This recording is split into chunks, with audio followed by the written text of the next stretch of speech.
Welcome, this is Shakti Carola Navran, and I just talked 20 minutes doing the forecast for the week, and it didn't record. It wasn't on my page.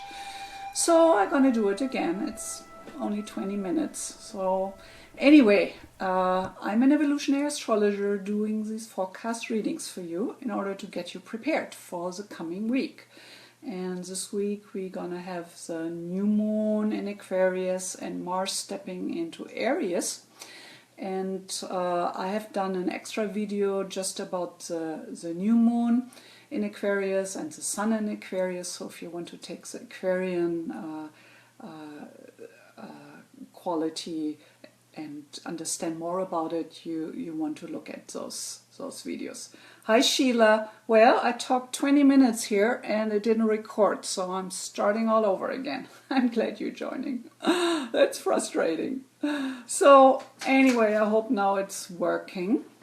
So yeah, the highlight of the coming week is still we're starting into the Aquarian qualities, the energies of the rebel, the revolutionary, the activist, the one where on the low end side of things we feel disconnected, we feel alienated from the mainstream, we feel like we're not truly belonging.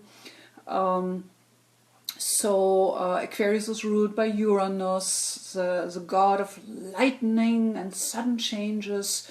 So this is quite an energy we're gonna face, not just for the coming week but for the coming months. And what is added in this week is the emotional set point.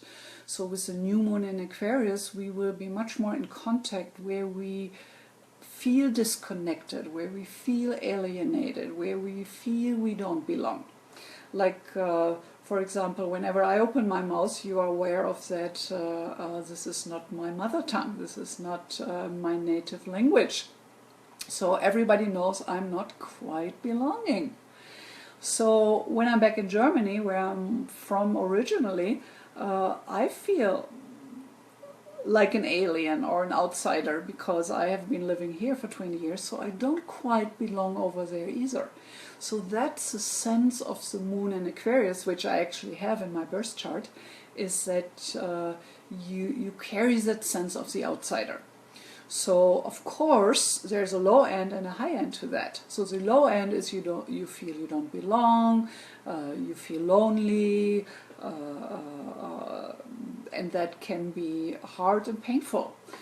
But on the high end of things, you can be free to a certain extent of outside influences from the mainstream. You're carrying the torch for being different, having a certain amount of genius, of otherness, of creativity in that self-expression. And we need those people who are forerunners, who make a colorful example in a certain directions. Yeah, Diane, well, the recording didn't work. I talked 20 minutes here for nothing. Anyway, I decided to do it again. So anyway, low-end Aquarius is this sense of being dissociated and not belonging. And that can be quite painful. So this, I believe, will be in the forefront this week, and with activations with Venus and Mars, who is also in that relational interaction. I think we will take a deeper look into the area of our relationships. So how connected do we feel? How authentic are we? Do you have a voice in your relationship? Are you standing up for what is important to you? So in relationship, it's always about that balance of being able to compromise to some extent, but also to be able to have an ego, to have a sense of who you are in your own right and in your own needs. And you do have a right to express that, and then you do that dance of figuring things out with your partner. So I believe this is in the forefront this week. So because Aquarius is so connected with being a visionary, having that wish to change the world for the better. And you can again feel quite lonely in that. So I believe it's very important for us Aquarian planet people to find like-minded souls, to find people who are kind of having similar goals and intentions and beliefs and qualities you want to surround yourself with. Because the truth is, whatever people you surround yourself with, you become like them. So if you surround yourself with people who are watching TV all day and starting to drink beer in the morning, and you don't do that, you're probably not going to be friends with them for very long. So there's a certain peer pressure pushing on us. So I think it holds true that we do become like our friends, our people, our tribe. So I think that's why this week is a wonderful invitation to really become clear if you're still surrounding yourself with the right people, because sometimes we grow so much that those old relations are not us anymore, are not really reflecting and mirroring us back in where we want to go. So remember, Aquarius energy is that visionary energy. So this is the week to tap deeper into your vision, and doing that in an emotional way, to really connect with your heart, with your vision. I believe that's a new moon in Aquarius energy.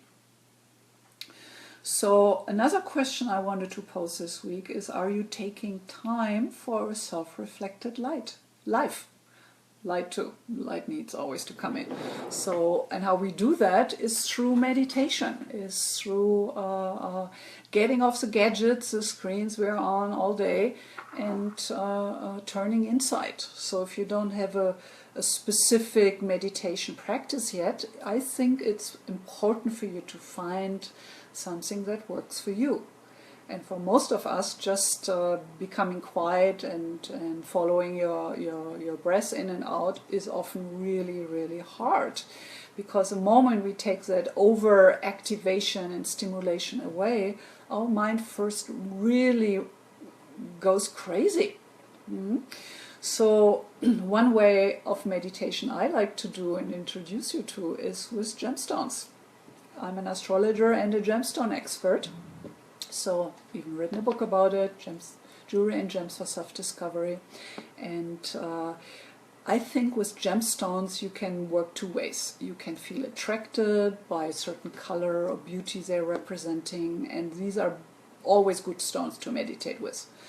Or you can go deeper and get my gemstone profile report, where I give you one gemstone for each planet in your chart, and then you can get much more specific in how you want to support certain inner aspects of your personality. And so if you buy stones, if you have jewelry or buy jewelry, it's a good thing to know your really true birthstones.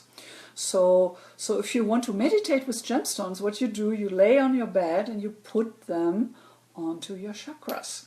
So one Aquarian stone is the turquoise or the chrysocolla, wonderful gemstones for the week. So the chrysocolla actually relates to the throat chakra. So the throat is all about our own expression, finding our own voice, being authentic and truthful. And whenever we can be that way, I do believe we feel really centered and good. And if we really show up as who we are, we have a much better chance to attract people and souls into our life who truly like us for who we are and not for who we pretend to be. So, so you can lay those gemstones, crystals, whatever, onto your body, and you lay down on your bed, and you will find that you go much deeper and much easier, and you feel much more balanced and easier to tap into the zone. So okay, so the Aquarius shadow is to feel alienated and disconnected.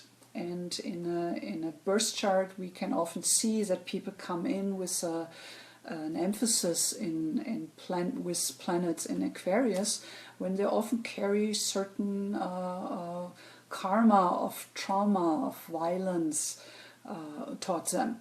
So I think it's a survival mechanism in us. If we experience trauma, that we shut down, we push it down into our unconsciousness, but then it takes a lot of energy to keep it there. So that's why when a certain trauma has ripened and we're strong enough to reintegrate it, that always sets free a certain amount of energy and creativity and life force. So that's why it's always really helpful to do therapy and self-inquiry and self-reflection to integrate those suppressed and unconscious structures. Remember, I always talk about the wave, so those structures are in the belly of the wave.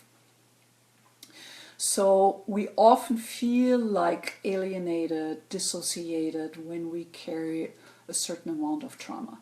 And it's really important that we are very compassionate and loving with ourselves, and you should never push it to go dig for trauma. Was I raped as a young woman? If it doesn't come up by itself and it's not ripe, it's not helpful to go digging.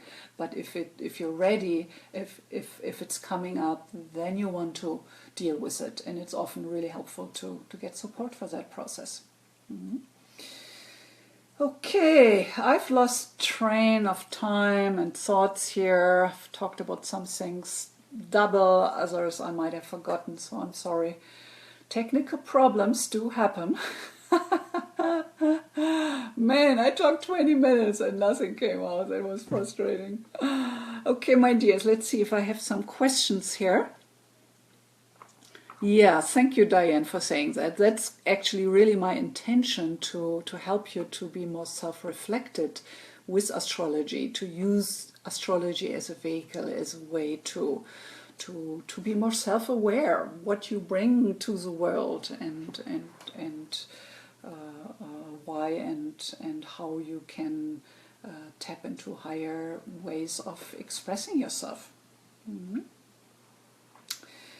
Okay, so if there are not more questions, I think I'm gonna wrap it up. I do have a new moon video in about the Aquarius energy, which talks about Aquarius more from the emotional perspective. I have done a deeper perspective last week, where I just talked a lot about the sun in Aquarius, so you will have lots of additional information how to deal with Aquarius energy, which will be there for the coming months.